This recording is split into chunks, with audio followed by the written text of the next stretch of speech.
Hare Krishna. So, just to make sure that you know where you are and what we're doing here. This is a seminar particularly on having good sadhana when you're a parent. So we're focusing here on two very related aspects of parenting. One is engaging your children in regular sadhana, and the other is keeping up your regular sadhana. So we're looking at those in combination with each other. Okay, so I want you to think of how do children benefit by having regular sadhana? And write down as many ways as you can. You can do it individually or you can work with other people and then we'll share that together. All right. So if you could just tell me what you've thought of, and we'll see if they fit in any of these categories. And maybe even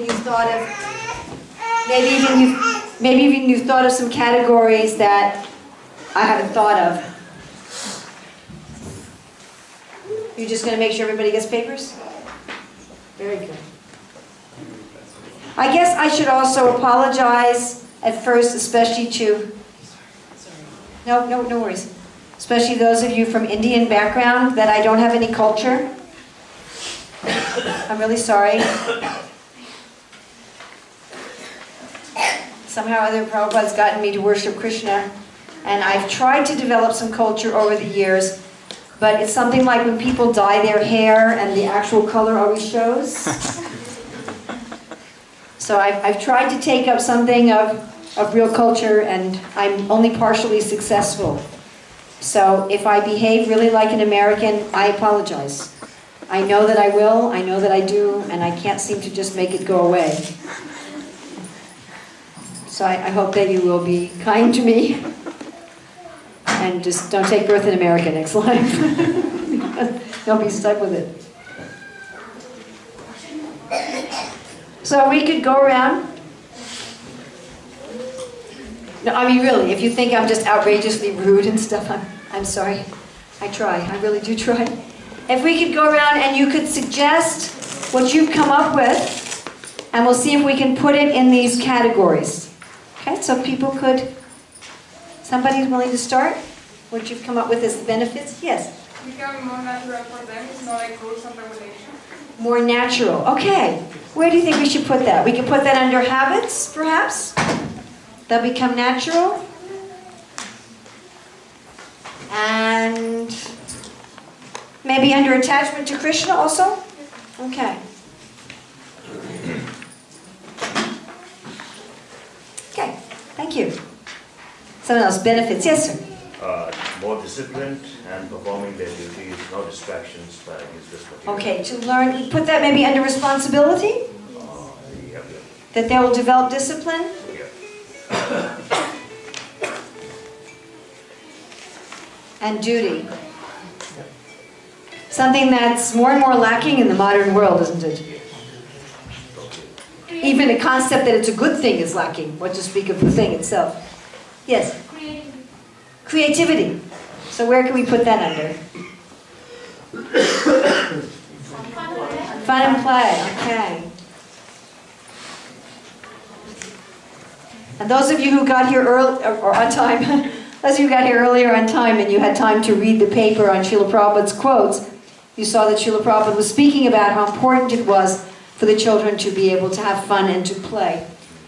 That reminds me that one, besides again apologizing for the fact that the diacritic fonts didn't turn out, I also want to bring your attention to the fact that when Srila Prabhupada was on the planet, practically all of the children in the Hare Krishna movement were very young. So most of the children were under the age of 6 or 7, and practically all of them were under the age of 10. So you need to take Srila Prabhupada's instructions about children's education in that context. So when Prabhupada is saying, let them play like they're cows eating the prasadam, and then let them go out and play and do a little ABC, he's talking about children who are about 4 or 5 years old. He's not talking about children who are 12. That's just a little aside that's important to keep in mind. Because sometimes people take some of those instructions from Srila Prabhupada and say, you know, well, when you're 25, you should just be acting like you're a cow and just studying a little ABC. Okay. Others? benefits for the children. Yes? They learn to prioritize as Krishna, as in center everything to Krishna. Oh. Learn to prioritize having Krishna at the center. Where we put that? Attachment to Krishna.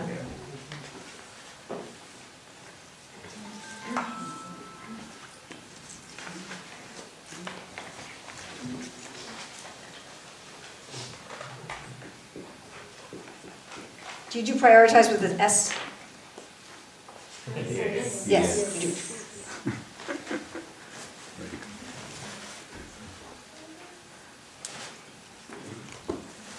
Okay, another one?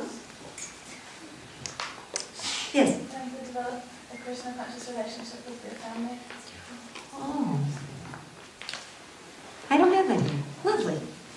That's sort of, we could say that's a subset of here.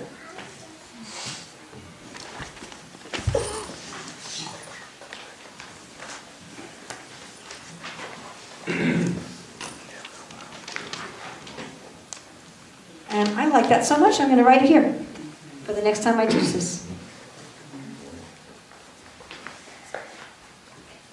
Very nice. I like that. Okay, some more? Yes? Regularized life. I'm sorry? Regularized life. Have regularized life. Okay, I think we have under habits, lifetime habits, have a regular life. Regularity in life, we could say. Most children really thrive on structure. On having some knowledge about what am I going to do when. I know when I should give you some background about me, right? Yes. Yeah, that would be nice. All right. I couldn't have done that before because you were all like coming in and drips and drops. So let me do things really out of order here and give you a little background about myself. So I officially joined the Hare Krishna movement in 1973. My first contact was in 67. I still haven't become a devotee. I'm working on it. Becoming a devotee is not such a small thing. I got married in 1973, and we had 3 children. They're now 36, almost 37, 32, oh, this must be 33, she's now 33, and 30.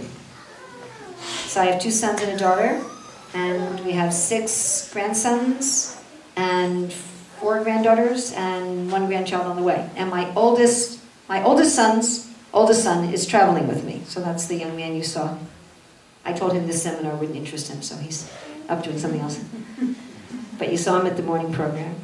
And I started teaching nursery school when my oldest son was about 1.5 years or 2. At first, I didn't like it at all. I was told, well, you're just watching the children so the parents can do something useful. Basically, I was told, what you're doing isn't useful, but what the parents are doing while you watch the children is useful, which didn't enliven me very much. In other words, I was only useful indirectly. I was useful because I was facilitating somebody else to be useful.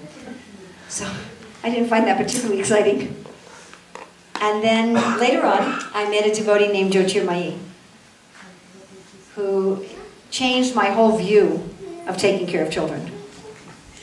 She said, we're taking care of the children for the children. We don't care about what the parents are doing. They can go to sleep. They can do whatever. We're doing this for the children.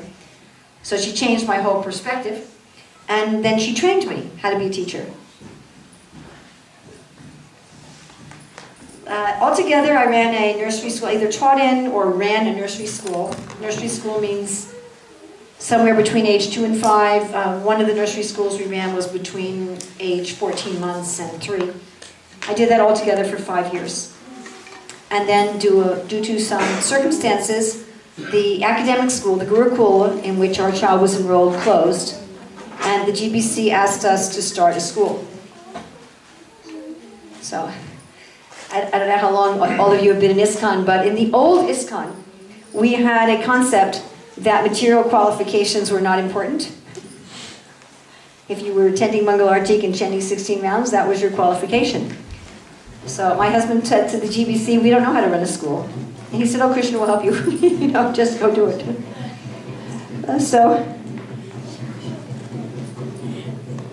Oh, the wedding. Okay. We are going to model today how to learn something with many challenges. Which would be good practice for parenting. Okay. So anyway, I ended up becoming one of the teachers in the Gurukula. My first class was of older girls who all came from some sort of troubled background. One of them, her mother had just recently died, and she was being raised by a stepfather. Another one of them, her mother had died when she was 2, and she had been very mistreated when she was very young. I mean, I had every child I had some really serious problem going on in their life. So those are my first students. And not only that, but most of them were academically way behind. I mean, one of them was 11, and she was reading at the level of a 7-year-old. And she was the one who had been beaten and whose mother had died when she was 2. So I really had... My first academic teaching experience was quite challenging. And again, in those days in ISKCON, we didn't value material qualifications. So I decided that I needed some material qualifications, but I had to do it a little secretly. And I started going out to seminars, and because then everyone would say I was in Maya if I was learning anything practical. So I went out and took a lot of professional level seminars. And I had left college. Can we at least have the door closed, please? Maybe that door can be locked so that people have to come through this door. That would be much better, if there's a way to lock that door. Maybe even a sign on it. Can everyone move up ahead again? Except for half a meter, please. So that people can move. So I had left university to join the Hare Krishna movement. Again, when I joined, that was the preaching. The preaching was drop your school, drop your job, maybe even drop your family, and just move in the ashram. And surrender to Krishna, because you might die tomorrow. So that was the mood. So I had dropped out of college. And later on, because once I became a teacher, I went back. I got a bachelor's degree in education and religion. And then later I got a master's degree in school administration, an MSA. So it's like an MBA, but it's specific for schools. And I simultaneously got my PhD in education, particularly in educational leadership. So that qualifies me in the States to run what they call a school district. Can we please, okay, I'm going to get really insistent about this now. Can we please lock that door?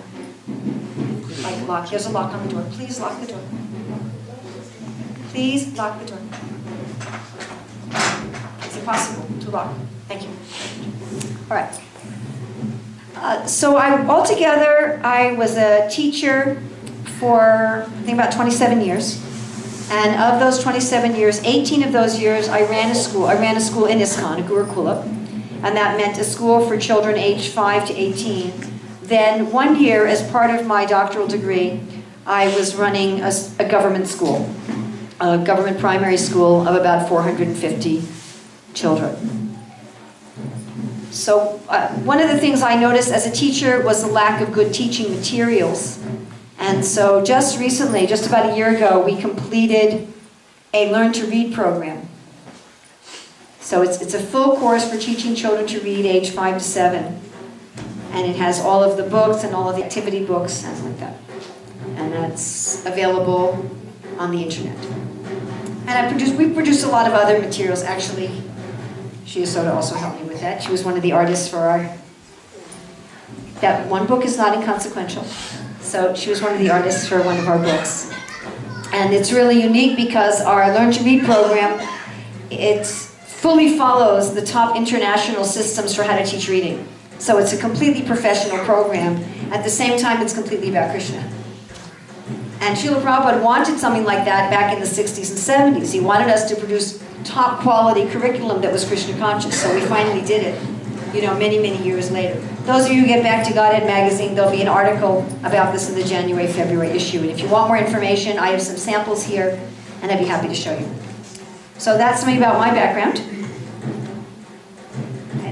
part of what I did as a Gurukul teacher, for 17 years of the time that I was a Gurukul teacher, I was taking our students to the morning program. And then if you add the years before I became a Gurukul teacher, so that would be an additional 7 years I was taking just my own children. And that meant I was taking anywhere between 10 to 30 children of a variety of ages again, 5 to 18, with me to the morning program. Okay? So that's my background as far as training children as sadhana. As far as my own sadhana, I've always, thank you Krishna, chanted at least 16 rounds and 3 Gayatris and read Prabhupada's books and done my deity worship every day, etc. There was a time, till not that many years ago, when I always went to the morning program at the temple. I always attended, Mangalarti, the whole program at the temple. And gradually I've been preferring sometimes also to have a program at home. So I've had an experience with doing that or having a program at home with my family. So that's my background as far as this seminar. Anything else just quickly you want to know about me before we go on with what we're doing? It's kind of awkward introducing yourself, isn't it? What can be done? Did you write any books? Well, we just wrote, 83 books. Oh, no, that's for the children to read, but... Besides for the children. We have the Vaikuntha Children, which is a 500-page book for adults, which is basically it's how to run a school. And that book is up on our site,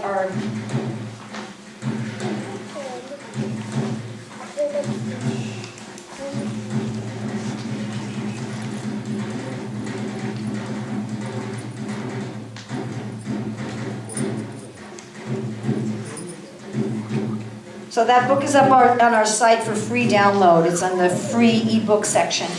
I should tell you that we're in the process of coming out with a second edition of that. So probably within about a month, we'll have an upgraded version of the Vaikuntha Children book. The other things that I've done, I compiled a book to teach Bhagavad Gita. Unfortunately, that's out of print. And the electronic files we have are in an old format. So we're struggling to get that back into print. And then what will be in the new Vaikuntha Children, and you can also see on that page with the free download, is all the articles I wrote for about 9 years. I was an education columnist for Back to Godhead magazine. I'm still one of the editors, but I particularly wrote about 8 years worth, 8 times 6, so about probably 45 altogether, articles on different aspects of education. And Krishna willing, we're going to be coming out very soon with a little book on chanting to be published in India. So I'm in the last stages of getting the illustrations done for that. And if that works out well, then I hope to publish quite a few more through that venue. Anything else? Anything else you want to know about me before we go? Sorry to do things out of order. No? I can erase that part.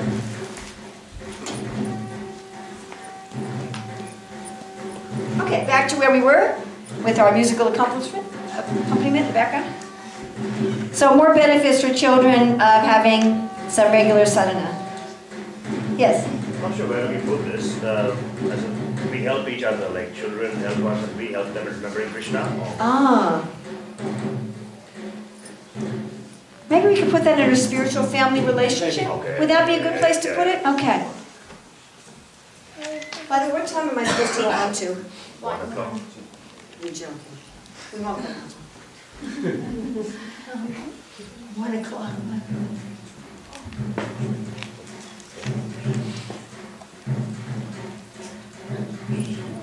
Okay. Some other benefits of regular sadhana. Yes. Developing skills in arts. Excuse me? Skills in arts. Skills in arts and music. Dance. Okay. So we have that. I think we have that somewhere. Maybe we should have.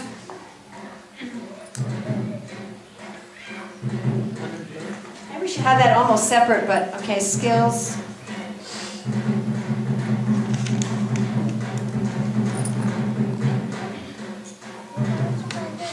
Okay. Yes. Is there a giving of the they realize that spirituality is a science rather than sentiment. It's actually hard with the drums. Can you speak a little bit louder? I was saying, just they grow up, they realize that spirituality is a science rather than a sentiment. That spirituality is a science. Yeah. Let's put that under spiritual knowledge. So we can put they gradually.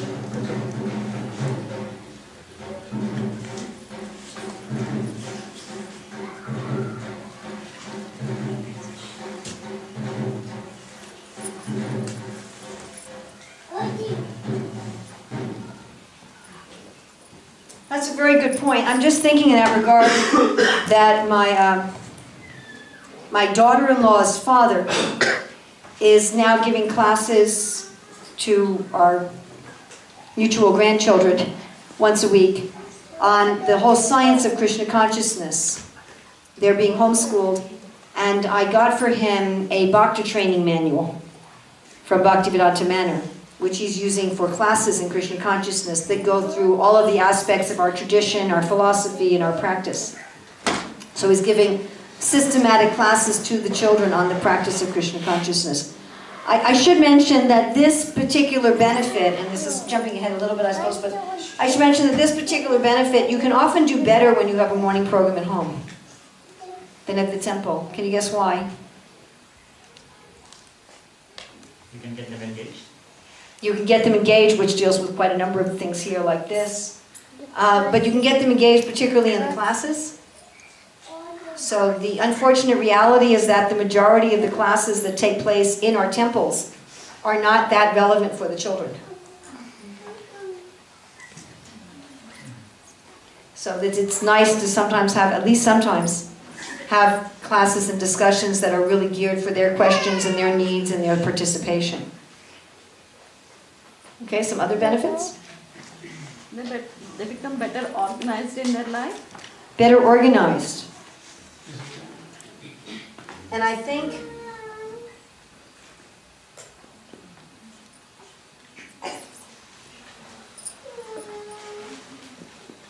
S? I'll learn eventually. I was starting to make a point about this before, that children really thrive on structure. I mean, not that you should be regimented like, a military barracks, but it's very helpful for children to have some idea of what's coming next. And it was when I was talking about this that I realized that you didn't know much about me. But I was thinking how when my children were young, I used to do a lot of service. And people would say, how do you do that? And it was because that our family was basically on a schedule. And the reason we were on a schedule was that we took our children to the morning program. In other words, we didn't say, okay, we're going to have the home on a schedule. But by going to the morning program, we naturally were on a schedule. It was a natural, effortless result. I mean, going to the morning program took effort, but it just was a concomitant factor of going to the morning program. And a concomitant factor of that was that I pretty much knew when my kids were going to sleep and when they were going to eat, and I knew that I had a bulk of time, and I could organize my own life, not only easily, very easily, to get my own sadhana done, but to do quite a bit of other service as well. And this is something that I hear a lot now, especially from the women. Well, I have one baby and I can't chant my 16 rounds anymore. And whenever I hear that, I just think, huh? Why not? But I found that mostly that's because people aren't getting up early anymore. So I had one devotee recently asked me, how do I get my 16 rounds done with the baby? I said, wake up early. Because if you don't wake up until 7, there's so many things to do at 7. You have to immediately make breakfast, or even at 6, so you have to do this, and you have to do this, and you have to do this, and you have to do this, and by the time you can sit down to chant, it's 2 in the afternoon. And then you're not so focused, and then it takes you... Is there any way to keep that door closed so that it stays closed? And then, it's taking you 6 or 8 hours to chant your rounds because you're so unfocused. And then people say, well, it's just too much. I can't spend 6 hours a day chanting my rounds. So this is a real benefit. Having some regular program is a real benefit also to the parents. Other benefits of having the children have a morning sadhana. Yes? I think they develop that wisdom to be able to discriminate that devotees are very caring and the outside world is quite insensitive, and I think they get that understanding as well, because if they have regular sadhana. I'm not sure how I'm going to react to that.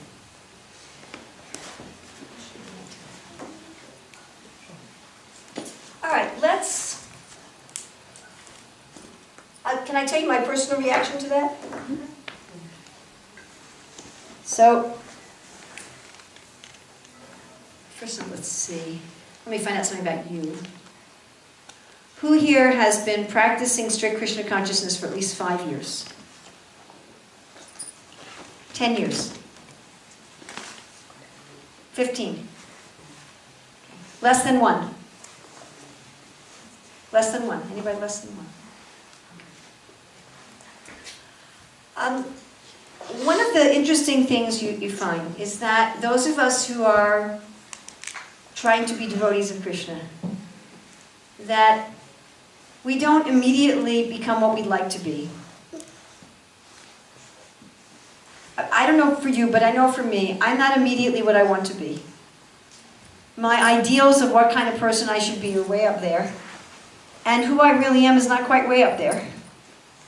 I disappoint myself probably at least once a day, sometimes 10 times a day, on some occasions 10 times in an hour, with, who I really am. And unfortunately, because we're all in the process, that sometimes you'll find that devotees are not so caring. And one thing that I wish that somebody had told me in the beginning was that if you do find some devotees who are not so caring, and sometimes, that person who's not so caring, who's a devotee, might even be someone who's well respected, or who has a title or position, who you really think, this person should be a real, great devotee. So, some of our really great devotees in ISKCON are not known. They have no title, they have no position. Some of the devotees I know who are the most genuinely, deeply advanced in Krishna consciousness are just making garlands for the deities. And nobody in their community even knows that in their mind, they've realized they're a cowherd boy or gopi and they're playing with Krishna. They're unknown. Everyone just thinks, oh, it's one of the devotees and that's a particularly blissful devotee. And some people who have the big titles and the position and respect are very materialistic. There's not a one-to-one correspondence. So most of our leaders are certainly also very advanced, but not all. And there are many people who, they're not big lights and they're very advanced. So you will sometime, I can practically speaking guarantee it, that you will sometimes have some dealing with someone who apparently is a devotee and whose behavior is not up to the standard. And one thing that you can do when that happens is remember, well, I'm trying to be a devotee and my behavior isn't always up to the standard either. So that's one thing, and I think that's an important thing to understand. I'm not putting my faith in every member of ISKCON. Yeah, we'll give up. I'm putting my faith in Krishna. My faith in Krishna does not depend on how every single person behaves.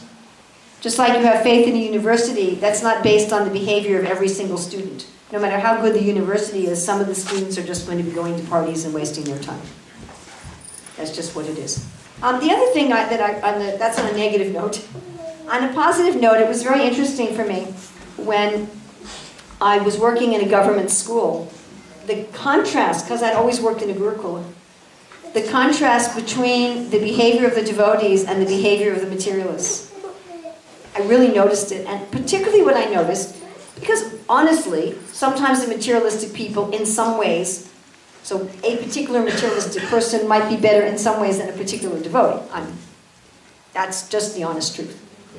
But what I found in general was that the materialistic devotees had no sense, even theoretical, that they were anything other than perfect. You know, sometimes I get irritated with the superficial, social, false, humble talk that we do in ISKCON. I sometimes find it irritating. You know, oh, people, I'm not really any good at anything. I'm just useless. You know, that kind of stuff. So sometimes it really irritates me. But I thought, at least we say that. We may not mean it. You know? It may be just something so that the devotees will give us our kitchery. But at least we say it. And out there, they don't even say that. So out in the world, people assume that they are wonderful people, that their motives are all sterling, that they don't have any envy, that they don't have any greed, that they don't have any lust, or if they do, that those are good things. Either they think they have no greed or they're proud of their greed. So it was very interesting for me to have that job and see that difference. So I would agree with you with a caveat. In other words, do you need something? Are you worried about me? Just confirming that you're talking only about the materialistic people or the devotees who have materialistic people. Sorry, I was a bit confused there. I get confused too. I can't figure it out either. But right now I was talking about just gross materialistic people. You can ask me if you have a question. Sure. Okay? I may be very uncultured as an American, but one thing I am is very approachable. In America, we don't have a hierarchical culture at all. I mean, we do actually, but we pretend that we don't. So one of the social constructs in America is that we have no classes. Of course we do. We have no class distinctions. Everybody's equal to everybody. That's not really how we live, but that's our pretense. And I was brought up with that real heavy pretense. So the benefit of that is that you can ask me pretty much anything. I mean, I might say I'm not going to answer that, but you can ask me and I won't be offended. Just don't have to, don't worry about it. Yeah, what I found with the gross materialistic people is that they had no sense that there was anything wrong with them. That even a very materialistic devotee has at least a theoretical sense that I really have problems. That I am fallen. That I am full of lust, greed, envy, and illusion, and those are bad things. And they cause me and the other people around me pain. Again, there may be no realization about it, but at least we have the idea. The materialistic people don't even have the idea. So what I found was that dealing with materialistic people was very difficult. It was just really, really difficult because they were just always convinced the way they saw things was the way it was. Their motives were all good. They basically had no problems. It was sort of phenomenal. And that helped me to appreciate that the faults that I saw in the devotees, real or just that I saw them, that at least the devotees were going in the right direction. And I would say that what you mentioned, that really being able to see this contrast, that devotees, even beginning devotees, even more or less materialistic devotees, want a different level. Oh, thank you, whoever did this. Just take 3 of those, one of each of those, and find a place and be happy. There's 3 there. There you go, all set. That a lot of this does, in fact, depend on what kind of people we are. So the appreciation.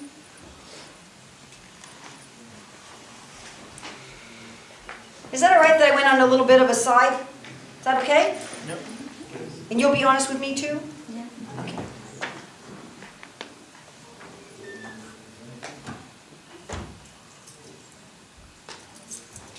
So this appreciation of devotees is very much dependent on what kind of people there are in the morning program. It really makes a difference. So there are some places in the Hare Krishna world where children are not respected or appreciated or wanted. And there are some people that manage projects that just see the children as children rather than seeing them as Vaishnavas who happen to be right now very temporarily in children's bodies that I may be in another 50 years.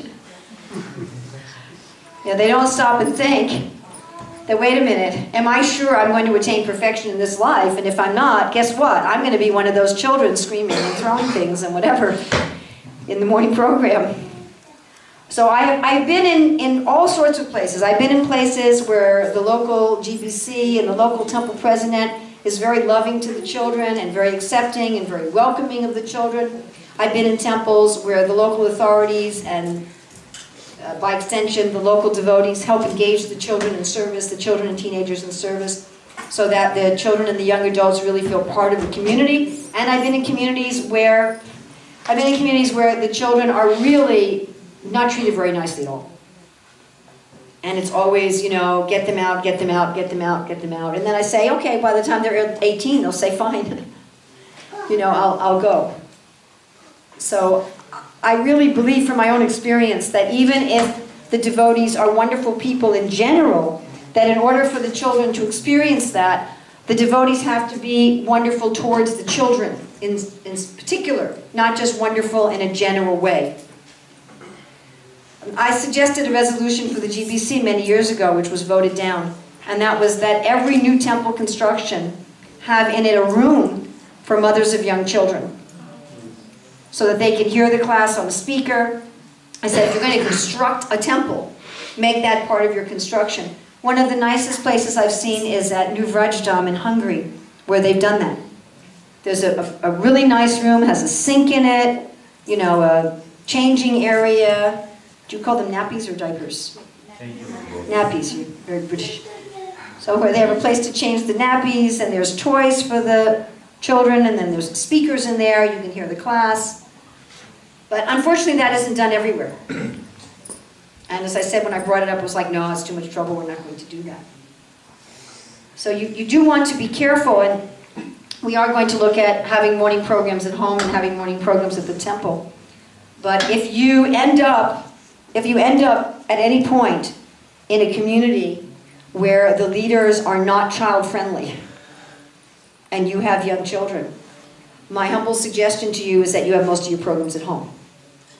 That you go to the temple with your children maybe just once or twice a week, rather than exposing your children to an atmosphere that is very negative for them. Because if you're exposing them to a negative atmosphere in the name of Krishna consciousness, then they may, instead of associating Krishna consciousness with loving, caring people, they're going to associate Krishna consciousness with something else. And then you may end up with young adults who say, well, it's a great philosophy. And again, the irony is that those people may be wonderful people in general, but they may not have that mood toward the children. Do you understand what I'm saying? They may be very wonderful with the guests, they may be very wonderful with their friends, and then they just see the children as children, which is quite unfortunate. So one has to have some, I don't see that this is an automatic result of giving kids regular sadhana. I see that this is a result of what kind of devotees they're associating with. Now, it should be obvious that if you're having the program at home, then the devotees that your children are associating with are, if suppose you're having your own program at home, then what adult devotees are your children associating with? Yourself. So, to be very careful about what is your mood towards your children. Is my mood towards my children that my children are a disturbance for my sadhana? I wish I could just get my children to go to sleep so I can do my sadhana. Having fun, John? Your training in photography is ringing. This is my grandson, by the way, John. Goodbye was going to give him some photography training, so. We had some with the wedding already. Oh, you already did some at the wedding? Yeah. Okay. At least they're not playing the drums anymore. So if this is one of our goals, and I actually give a whole seminar just on this point, is that if you want the children to appreciate devotees and to see that it's not just a nice philosophy in a book, but that the people who practice the philosophy are also nice, then the first person you have to get to be nice is yourself. And to have genuine love for your children, and to give them an atmosphere of genuine love and affection, especially when you're performing Krishna conscious sadhana.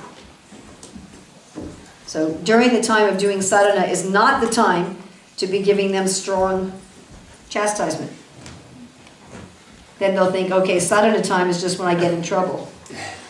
I know devotees who are now like in their 30s, who were raised as devotees, and they were in some very harsh environment doing japa, and they just don't want to chant japa. Every time they pick up their beads, they remember somebody yelling at them. Behave in the temple room, that's offensive. So in the name of training them, we can end up creating the opposite atmosphere. Okay, another benefit for sadhana for children. Yes? Yeah, I just had a question. Yes. Maybe a sidetrack. Sidetrack, if we have to one, we have time for sidetracks.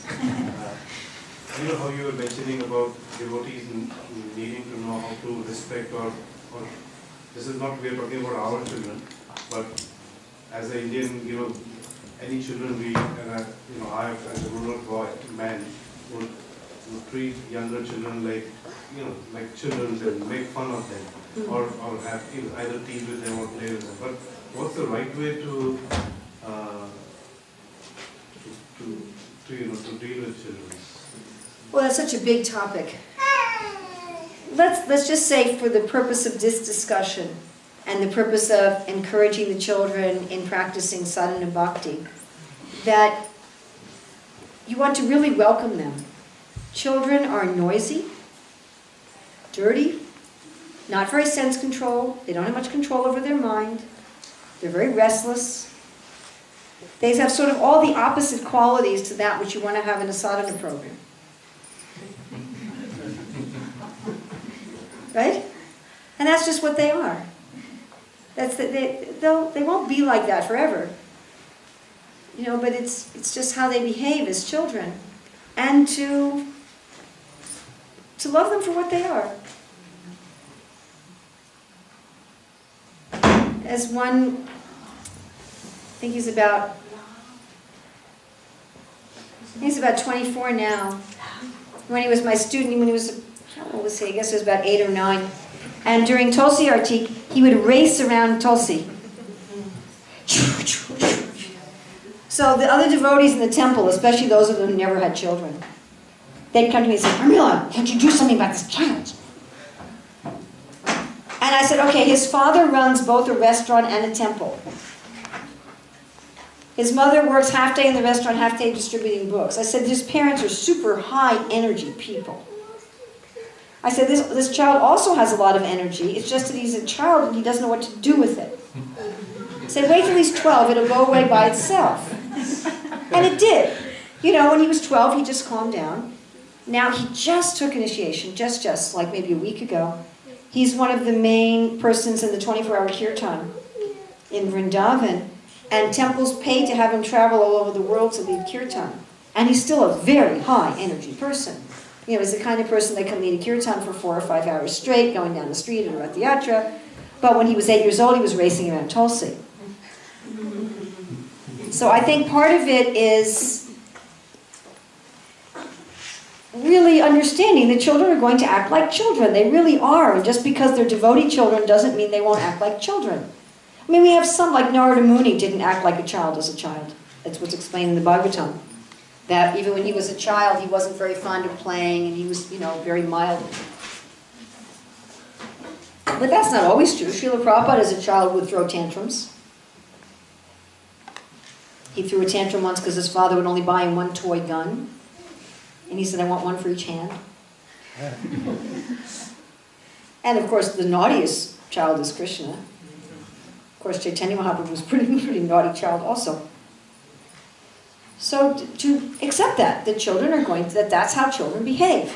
Not try to make the children become immediately adults when they're 2 and 3 years old, or even 8 and 9 years old. They're allowed to be children. I mean, obviously they have to get discipline and training, but not to the point that they have to behave like little adults. And then the other thing is seeing the child as a potential adult. So seeing the child who's very active as, well, this is someone who may do a lot for Mahaprabhu's movement when they're older. Right now, they don't really have a good outlet for it. I mean, there's this one child that I've dealt with who's very intelligent, but uses her intelligence. She's just 6 years old. She uses her intelligence not always in the best way. Her parents joke that she should be hired out to the child-proofing companies to test their equipment. Because whatever child-proofing the parents have done in the house, she's able to figure out how to unlock it. And she's a very, very clever child. And very high risk taker also. So this is the kind of person who could preach in Muslim countries, you know, or is going to invent something incredible. She thinks in a very different way. She's very Krishna conscious also. I mean, she'll be talking in her sleep about Krishna's pastimes that no one has taught her, which is interesting. I remember once when she was very little, she was carrying a pot on her head and she was saying, I'm a gopi, I'm a gopi. She was like 2. And her older sister said, okay, let's do a play and you can be Radharani. She said, me, no Radharani, gopi. I don't know who the kid is, but she's a handful to take care of. She's really a handful. She's very difficult. But if you look at her and see, okay, in what way could this manifest positively as an adult? Right now, as a child, it manifests mostly as something negative. I got an email once from some parents who said, our 3-year-old daughter is very stubborn. And I said, you're so lucky that you have such a determined child. I said, because someday everyone's going to tell her to drink and smoke and go out with the boys, and she's going to say no. I said, so the point is you've got to teach her what to be determined for and how to be determined. So I see a welcoming attitude towards children, allowing children to be children. Srila Prabhupada really allowed children to be children. Don't try to force them into an adult mold when they're very small. And then see their so-called bad qualities more as how you can turn that to a potential good as an adult, rather than how you can just try to stop it. And finally, I would say that as they get older, giving them some positive engagement. At least by the age of 14, hopefully by the age of 11, start giving them some positive service in Krishna consciousness. And I think also on a practical level when they're little, having some facility, like I said, having a room for mothers with young children, having some practical facility so the children can be children without driving everybody else crazy. Because you also have to respect the adults who don't have children and can't relate to them. And having some facility for the little children means that the mothers of those little children can focus on their sadhana and not constantly be worrying that their children are disturbing everybody else. So those are some practical arrangements. Making prasadam available to the little children early in the morning. I mean, that's what Srila Prabhupada did. He would make sure that some of the Mangal Artik sweets went to the children right after Tulsi Puja. You can't expect that the children aren't going to eat anything until 9 o'clock in the morning. So making some practical facility. I was in a temple once where they didn't want to give the children any prasadam in the morning. They said, no, we're saving that for the life members. So I think it's an attitude and it's also practical. Thinking, what can we do to facilitate the children? When you're planning a festival, or you're engaged somehow in a festival, what can we do that will engage the children? Not just that everything's on an adult level and the children are bored and they're just running around outside without any structure. So those are, I think part of it is an attitude and part of it is practical. How you can practically demonstrate that you care about the children. And then, we're talking about individual things. We all have our own personality. We're all going to relate to the children in different ways. I don't think there's some sort of absolute formula. All right. So this is we talk quite a lot about this topic, but I think it's very important. Because I think part of our purpose definitely in giving children regular sadhana is that they'll want to be part of the community of devotees. Okay, other benefits for regular sadhana for the children.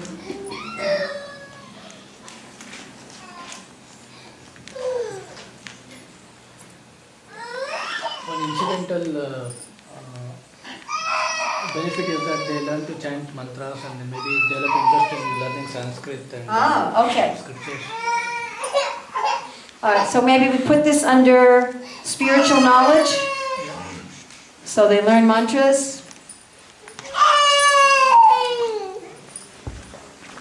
Maybe later interest in Sanskrit.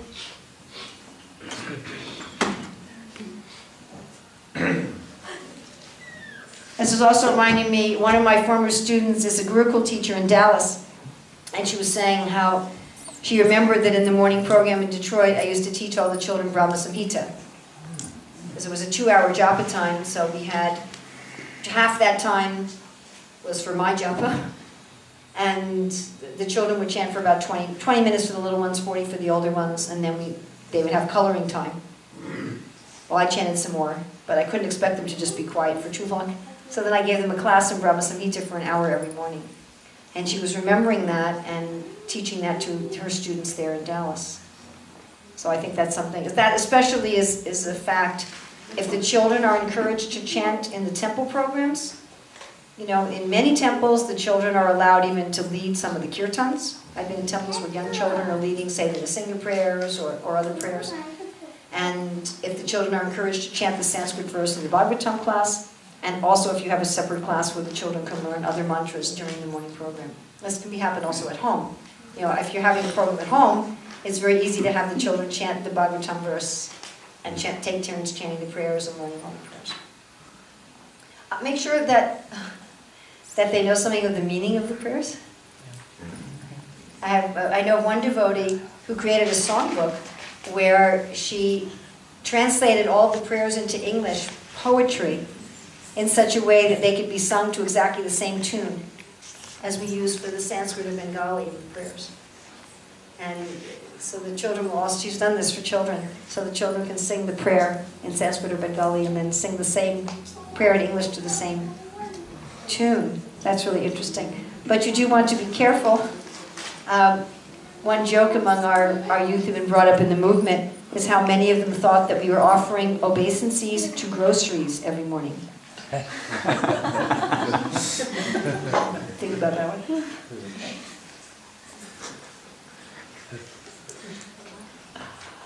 Okay, other benefits. Yes. Being in a regular sadhana can help them in more focused and less distracted with other things.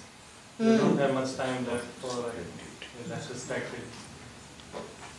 In terms of time or in terms of development of character or both? I'd say both. They won't have much time left for other things. They're more focused in what they should be doing. Okay, so maybe less time for nonsense? Watching television, video games. That's what they get. Is that what you meant, practically? And also maybe that they've learned how to focus their mind. Yeah, focusing mind can help them in both spiritual and material, like in their jobs or whatever they want to do in their life. Maybe we could put here, like mental focus. Can we put that here? Yes.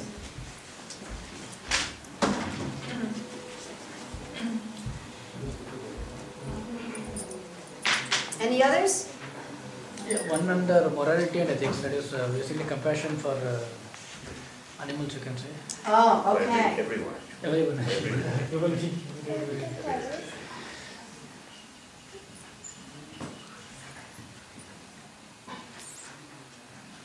Also, there's a lot of instruction in morality and ethics in the Shastra. There's a lot in the Bhagavatam, Bhagavad Gita, that focuses on morality and ethics. What about physical health? Some health benefits for regular sadhana. It teaches them about hygiene. Okay. Is that how you spell it? Healthy food. I-E-Y.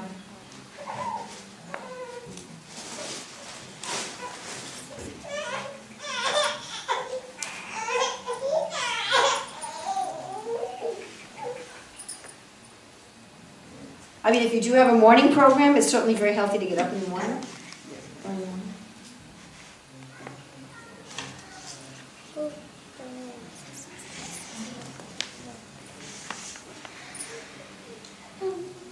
All right. I'm sure we could think of some more. Yes? They become more realistic, like if they lose in competition, they will accept. When we have competition between devotee children, they accept if they lose. But in non-devotee children, if they lose, they become so frustrated, depressed. I think we could maybe put that under morality and ethics. that they're a more balanced, tolerant person.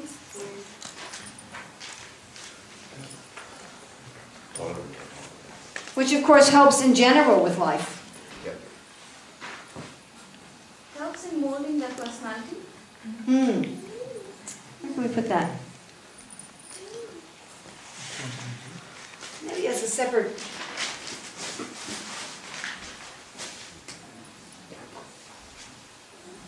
You? Use a U? In America that would mean like mildew.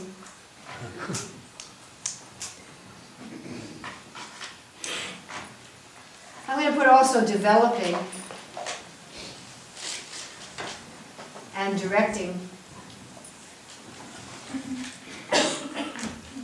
I think it helps the child to not only, I'd say, mold their personality in a way that would be most helpful for them in their life. Yes? Going back to this sense of competition between the children, sticking to the devotee children only, is it a reality that they don't feel bad or they don't feel frustrated if they lose, or we should we remove that sense of competition from within the devotee community so they don't, it's a natural reaction, isn't it? Well, it's funny because Prabhupada encouraged a lot of competition for book distribution. And he said competition gives life. But it shouldn't be envious competition. We all have our personalities, and some people just by nature are, have more or less struggle with losing than others, let's just put it that way. So I've seen some devotee children who really don't like to lose. But I do think that being in Krishna consciousness certainly helps them to deal with that better and faster. I wouldn't assume that because you have an 8 or 9-year-old child who has a fit every time they lose a game, that means you're doing something wrong in your Krishna consciousness, because some people are just more competitive by nature than others. Now again, that's not necessarily a bad thing. I'm just thinking of one child who really didn't like to lose. And one devotee child, and none of the other children, after all, ever wanted to play with him. Because he was such a sore loser. But at this point now, as an adult, nice, how old is he? Somewhere around 30. He's a very determined and focused individual. He's not a sore loser anymore. But he doesn't give up very easily. And he's not, if things don't work out, he's not just like, oh, well, whatever. If he has some goal or some project, he'll really work through it, even if it has a lot of obstacles. So again, there's a question of seeing the good sides to things. But I do see that Krishna consciousness, that practice in Krishna consciousness does help children to give up envy. What age should we introduce the competition among the children? Do you have to introduce competition among children? When the classes are happening, when children of devotees are coming together, we do have competitions in the classes. So what is the ideal age when there should be competition among them, saying that you are first, you are second, you are third? I don't know. I think children naturally compete when they're even very little. Don't 3- and 4-year-old children compete? But is it good at that age to... It's good or bad, they just do it. I don't officially, when children officially, Prabhupada didn't like the Krishna Bowl competition for the children. Now, I don't know if he didn't like it because of the competition and the pressure, or he didn't like it because it was a trivia game. You know what a trivia game is? You know what a trivia game is? Where you're asked detailed questions and you get points if you know. It's a very fact-based. So, Srila Prabhupada was not very interested, nor did he put much emphasis on getting all the facts exactly right. That was not how Srila Prabhupada defined scriptural knowledge.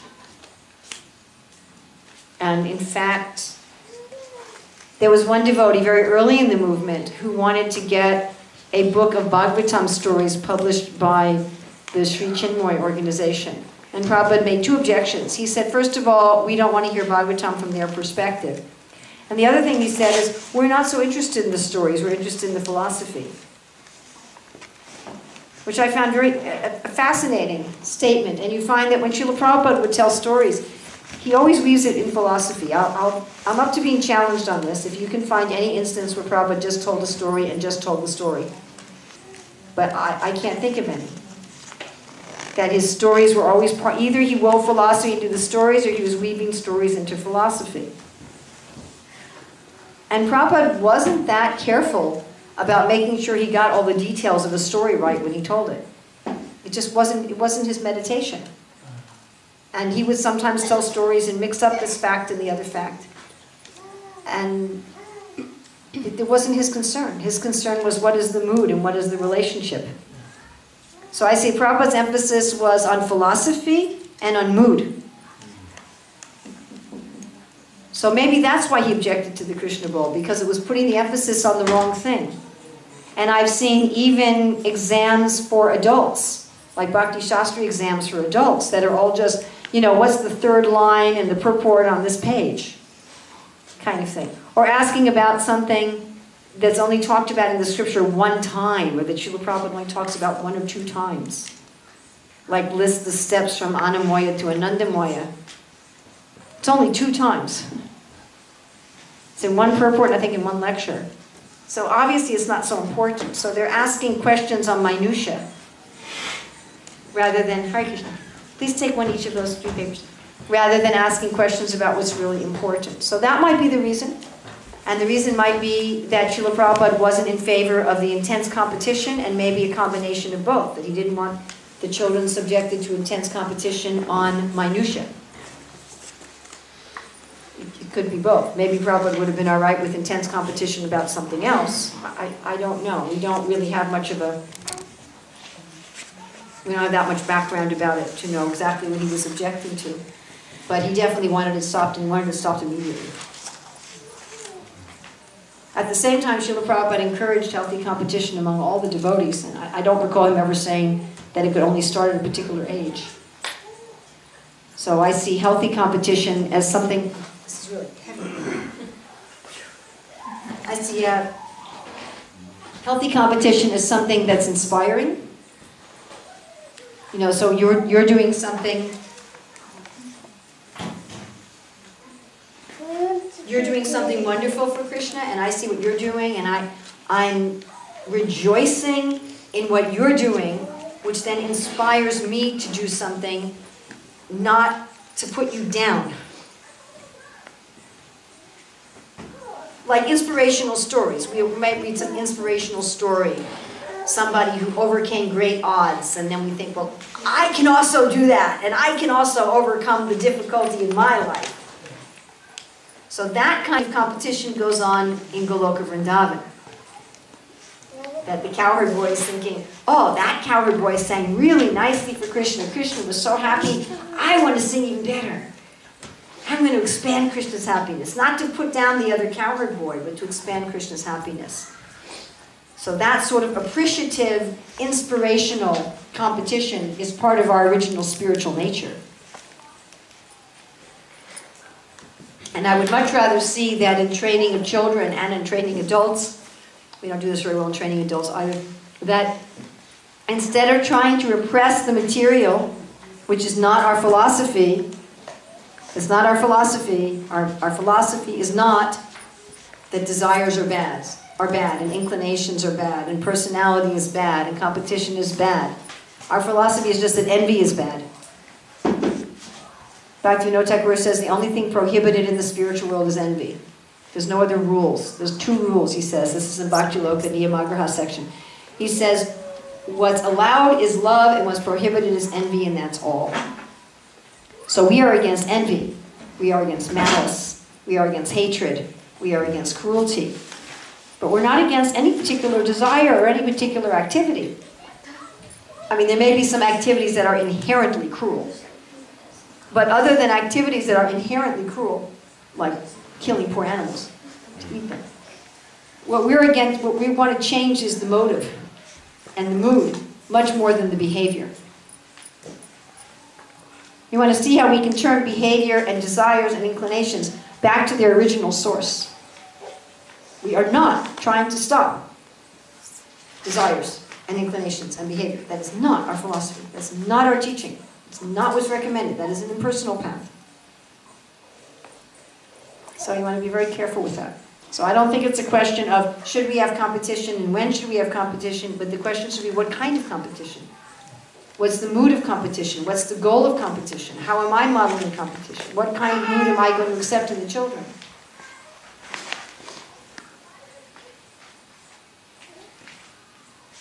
This might be a little off track, but how do you mold a child who is a little destructive in nature? Not by the environment that he becomes destructive, but in years like that. So how do you mold that child?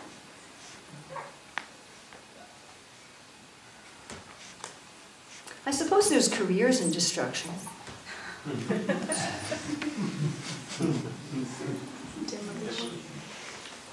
There are people who have careers in destruction. I wonder what they were like as children. Maybe get them engaged in taking things apart to figure out how they work. Something safely that you don't mind that it never gets put back together again. Get old equipment and old things that you don't care about that the kid can take apart and check them out. Try to figure out what's driving. How old a child are we talking about? 2 or 10 or? 2 years old. It'll pass. Not very important. If it's still going on at 4 or 5, then you might consider that you're looking at some sort of nature. And 2-year-old, it may mean absolutely nothing. It may just be that they're 2.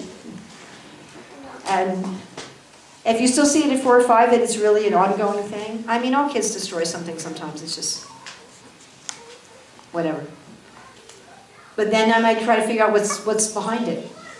Is the child just very inquisitive? Always try to see what possible positive way you can turn things to. Instead of trying to stop things, see what you can turn them to.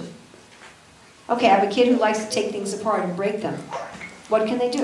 Is there something they can help with? Can they help us clean out the garage? And, throw out all the junk and break down all the boxes? And can they help us pull weeds in the garden? Or, find some and give the child a positive vision of themselves. You don't want to say to the child, you're a destructive person. Well, I'm so glad that you're curious and you really want to find out how things work and really want to understand things, and give them something that positive they can understand and take apart. But 2 years old, I wouldn't. There's not very many things at 2 years old that you have to be very concerned about. Most of them will adjust. Okay, do we want to work any further on this, or we want to go on to the next thing? Any more comments on this section? Okay, I've been talking a lot about how it's good to have sadhana at a temple, and it's also good to have sadhana at home. I've been bringing that up as a regular theme.